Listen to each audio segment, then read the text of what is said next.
Oh, Phoebe Bridgers.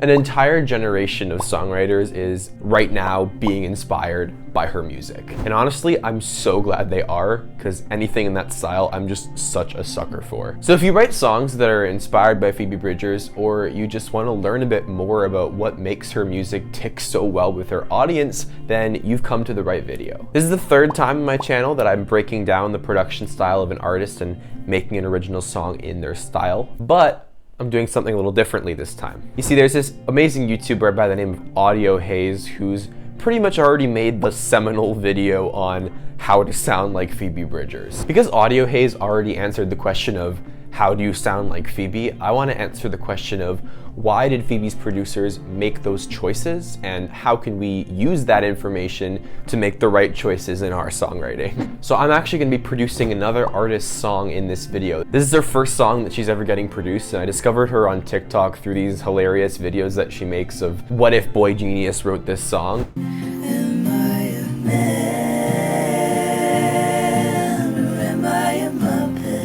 So I reached out and asked her if she had any original songs that she wanted produced in a Punisher style way, and she was like, hell yeah, dude, let's do this. So here's what you're gonna get in this video. You're gonna get footage of me live making the track, recording all the instruments, doing all the processing, and I'll insert little tidbits of like theory and instructions and stuff in there, and at the end you'll hear the full song. This is a fun one. Honestly, when I started working on this project, I was just really burnt out and in a bit of a creative rut, and I think this song got me out of it. It was so fun to work on, and I'm just so happy with how the final thing turned out. Like, yeah, I think it reignited a little spark inside me.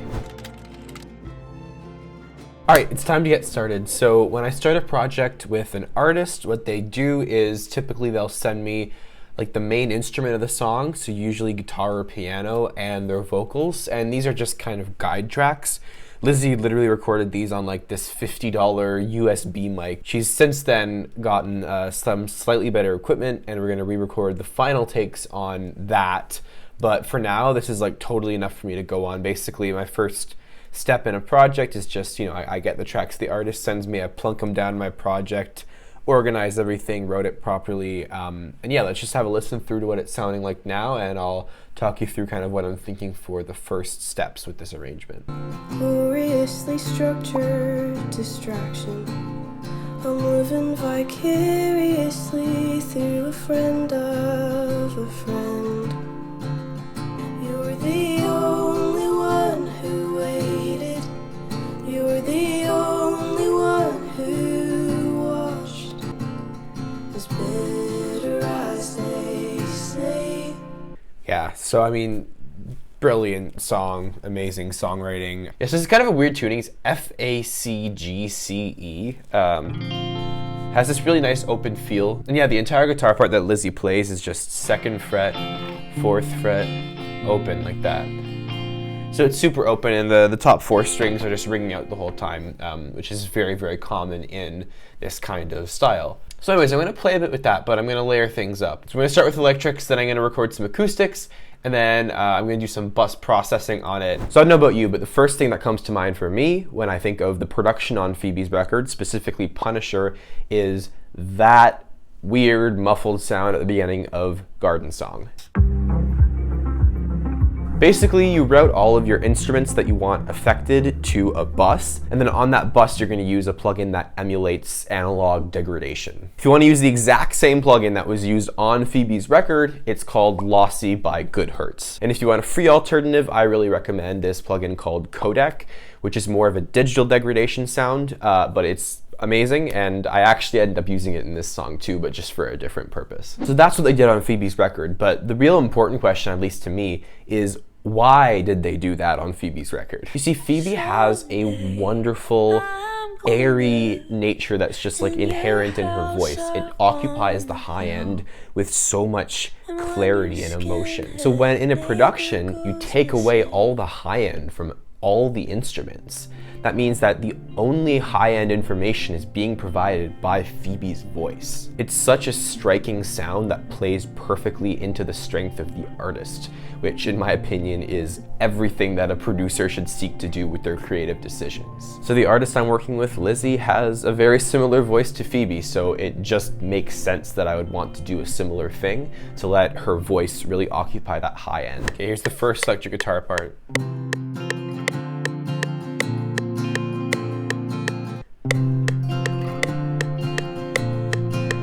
And yeah, I record all my guitars just direct into my interface, and I use amp sims. I use Guitar Rig 7.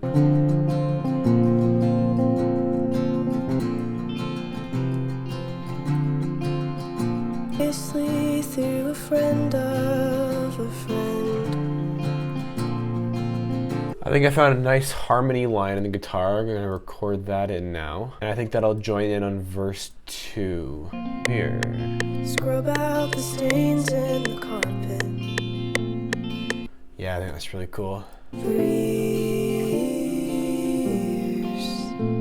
This is really nice. I'm almost wondering if we'll just bring in the strummed guitar like later on, not even have that come in right away. Yeah, I think that might be the play. So we might come back to the electric, but for now I want to record actually a little bit of acoustic. Awesome. Well, my tripod's broken and I just tried so damn hard to fix it, and no matter what I do, it won't be fixed. So you guys get this angle now. FL Studio is crashing all day too, so really nothing's going my way today.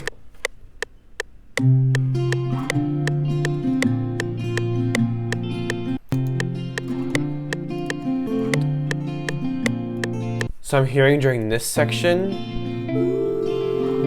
I'm hearing the strum guitars slowly start to come in right there.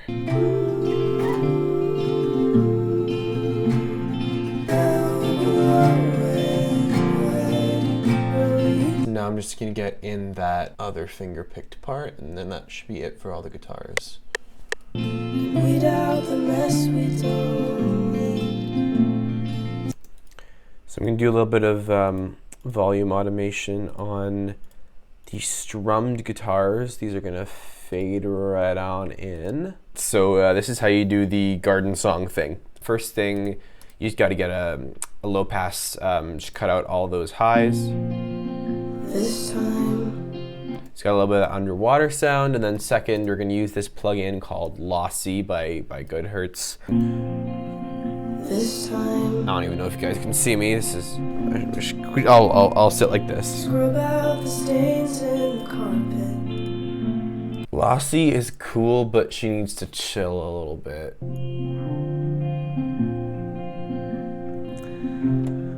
So I think I like it kind of around there. You were the only one who I don't want the strums to be lossy. And as we progress into the last section, I want things to brighten a lot. Animation clip, a nice pretty color. So maybe by like here, it's all gone. So the first day was moderately successful. I was pretty happy with how it was going, and I sent that basic guitar idea to Lizzie, and she was also really happy with the direction. Okay, it's the next day. I'm literally going out to get a new tripod so I can continue this stupid video. And a Ferris wheel randomly popped up in downtown Montreal, so that's cool. Okay, this is the shittiest quality tripod ever, but it's gonna have to do the trick for this video. Okay, well, it's a new day. I'm slightly less tired and grumpy today, but I'm always a little bit. So first thing, I've added in this kick here. Very cool. and I want to do a little fun sound design thing, which they actually do on Garden Song. One thing that Phoebe does on a lot of her songs really effectively is just really interesting use of sidechaining. So sidechaining is when you map the input of something to something else. So probably the most common use of sidechaining is when you have a kick routed to the EQ band of a bass. And so every time the kick hits, the bass ducks down to make space for that kick. But why limit that to just the EQ band of a bass? What I chose to do here was to map the input of a kick onto the volume of the guitar bus. So basically every 2 bars when the kick hits, the volume of everything ducks and it sounds like this kind of pulse. Okay, so I'm actually gonna take this kick and I'm going to sidechain it to the guitar bus. Now if I add a limiter to the guitar bus and I go to the compressor setting, threshold, knee, I always forget how to do this. How's that? I think it's lasting too long. I'm going to adjust the envelope of this kick a little bit.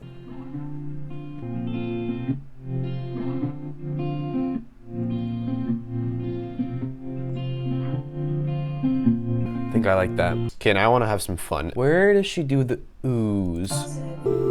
Ah, okay. Okay, I think I'm gonna take these ones. Call that sampler. Ooh. So now I can play that on my keyboard. Let's put it in stretch mode. I don't know if this is weird, but like one of my favorite things to do recently is just to run vocals through Guitar Rig 7 stuff. I don't know, it's just fun.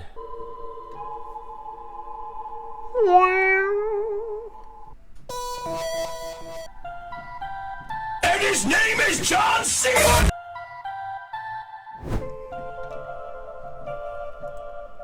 That's pretty, I like that, okay. Okay, little lunch break. I've earned it by doing 2 things. Low-key, it can be a bit of a struggle to produce this kind of song because like, it's so good. I definitely don't want to overshadow the song with a bunch of production tricks. I want the production to enhance the songwriting and everything. So that's what I'm struggling with right now. I'm gonna think of ideas while I eat, and hopefully I'm a little rejuvenated very soon. This is my lunch. I'm just listening to Punisher over and over again, basically, his last few days. Now, one thing I haven't really talked about yet in this video is the rubber bridge guitar. This is pretty crucial to this indie sound. And the reason I haven't talked about it is because I don't have one. Again, if you watch that AudioHaze video, there are a bunch of hacks that you can do to get this kind of sound on an acoustic that you have. But I didn't do that because I found this incredible plugin called Dead Guitars by Fine Classics. This is a really incredible indie plugin developer, and they've made this awesome rubber bridge guitar plugin that has amazing sound design capabilities, and I just think it's perfect for layers. So I layered it up with my live electric and acoustic guitars here, and honestly, it just adds so much. Anyways, please go check out Fine Classics, they're awesome. I have a link to this plugin in the description. And you can also get a nice little discount, so it's a win for everyone. I'm gonna use it almost like a synth. I just think it's really, really good to layer up with other real guitars usually, or other synths and stuff. Yeah, it's just a really cool sound design tool. So I'm gonna add in this little arpeggio that I definitely didn't steal from another Phoebe track.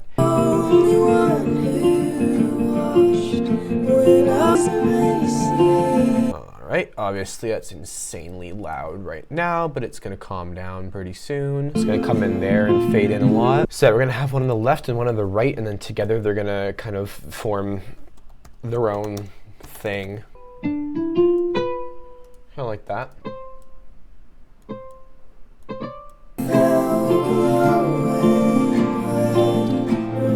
I just want a simple like boom, boom.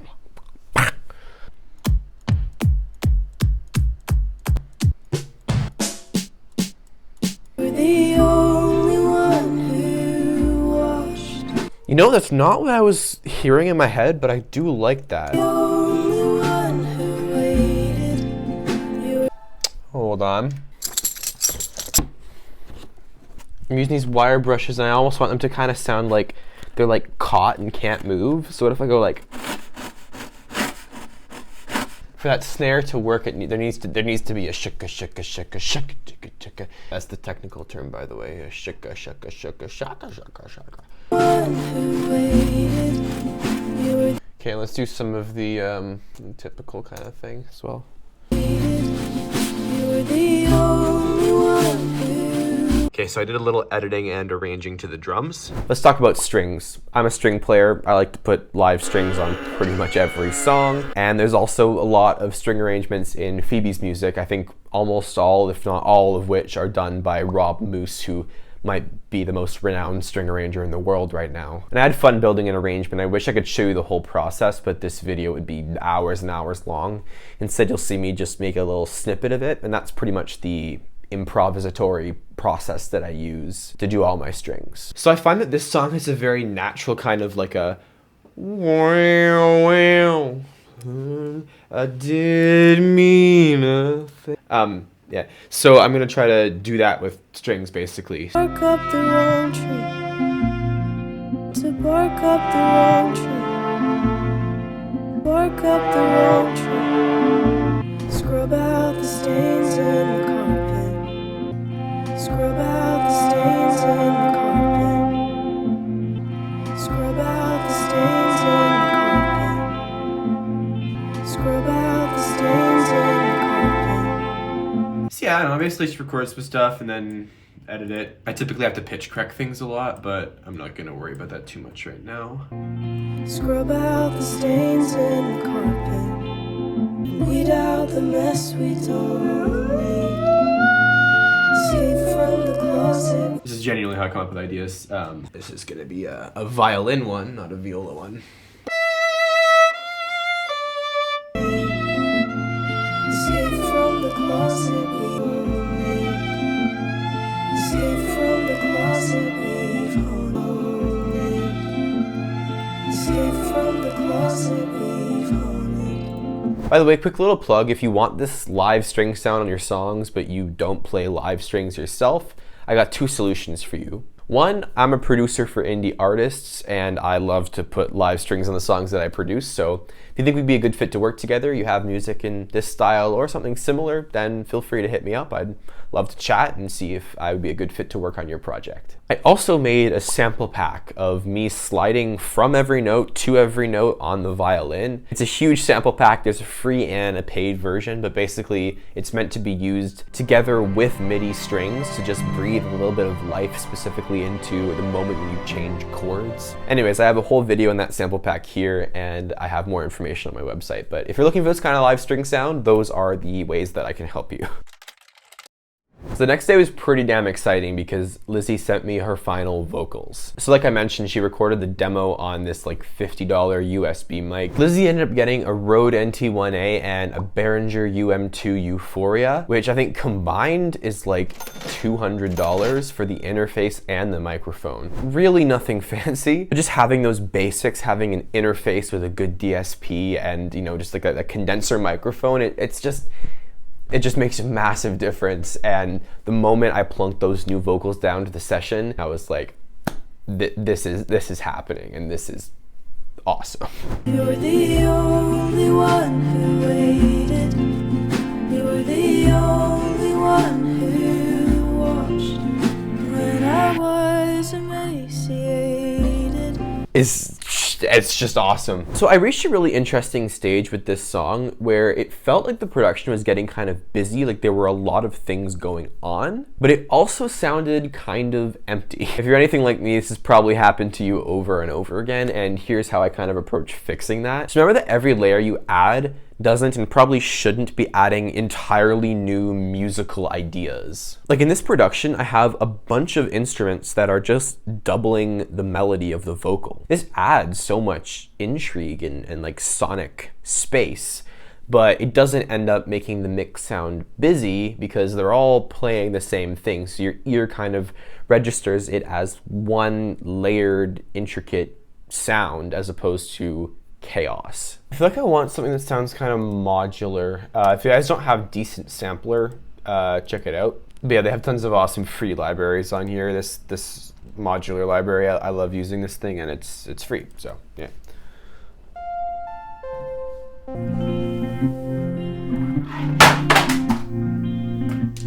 Seriously, through a friend of a friend. Just these really simple lines that will all blend together with the guitar part. You say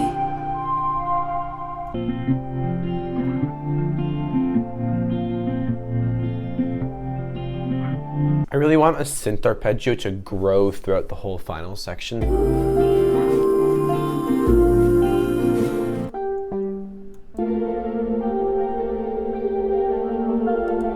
Let's get the bass situation sorted. I was emaciated, my bones in a box. It's very late at night and I'm just recording some bits and bobs right now, so I'm adding some mandolin to double with that rubber bridge part.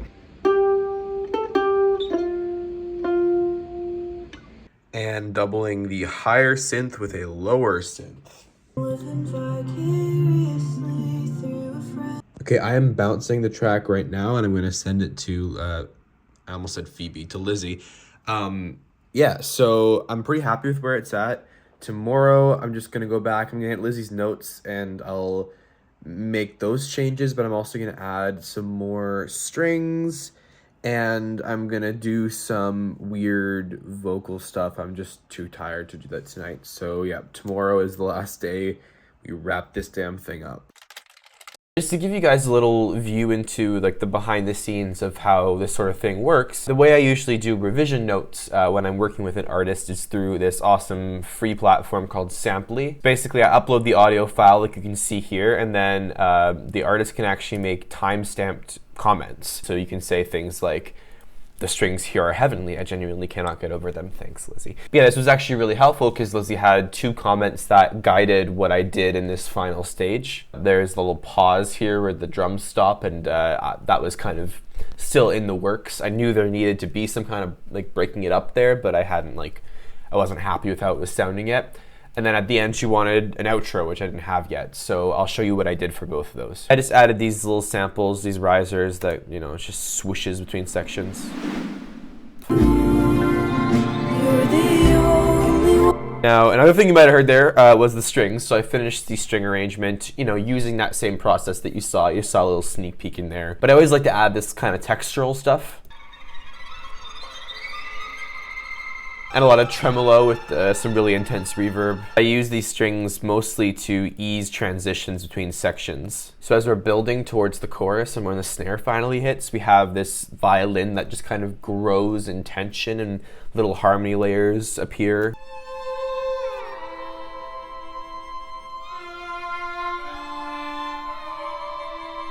And so in the final section, the strings just kind of back up the lead vocals, so you can hear this is just the strings and the lead. Bones in a box. When I fell below and bled. And then lastly, I added this cool little melody thing just at the end to differentiate it a bit. Sweet release of death, as bitter as they say.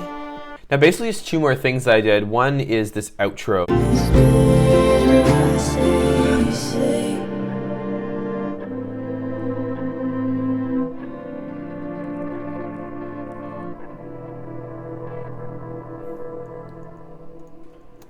Just this kind of descent into this muddy space that we almost like started out in the song. And there's this like ticking clock sound in the corner. I also added this tap snare, which is literally me hitting a tissue box.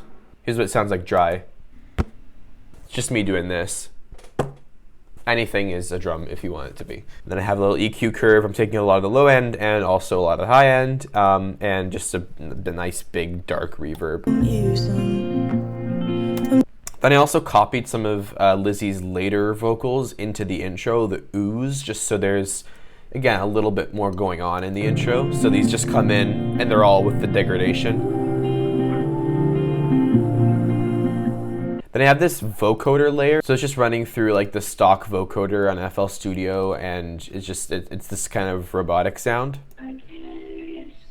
And so there's accents like specific words. There's also these little spikes of extra reverb on the lead vocal, often just to finish out phrases. And of a friend. But my favorite thing I did was on the haunted line, Kodak just comes in on this one word and just makes it really, like, just makes the word haunted really dark. Escape from the closet we've haunted. Yeah, so I love that. Making this video was a roller coaster for sure, but I'm just so proud of the results, and I'm so proud of Lizzie. I just can't believe how talented she is, and I mean, I'm so honored that I get to be a part of like her first ever fully produced song. So yeah, she makes awesome content on TikTok, so please go support her and nag her about when this song is gonna come out, because yeah, she deserves all the success in the world. She's an extraordinary songwriter, and yeah, Lizzie, I want to thank you so much for being a part of this video. Like, oh, it's been awesome. Without further ado, here is the final song.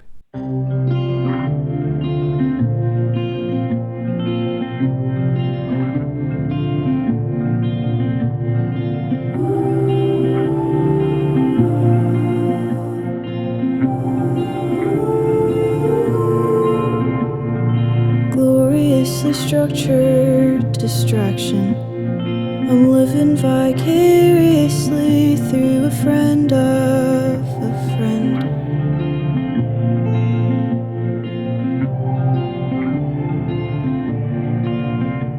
Pick up on the words but don't use them. I'm trying to predict your next fallacy, trying not to bark up the wrong tree. This time, scrub out the stains in the carpet, weed out the mess we don't need. Escape from the closet we've haunted. Breathe.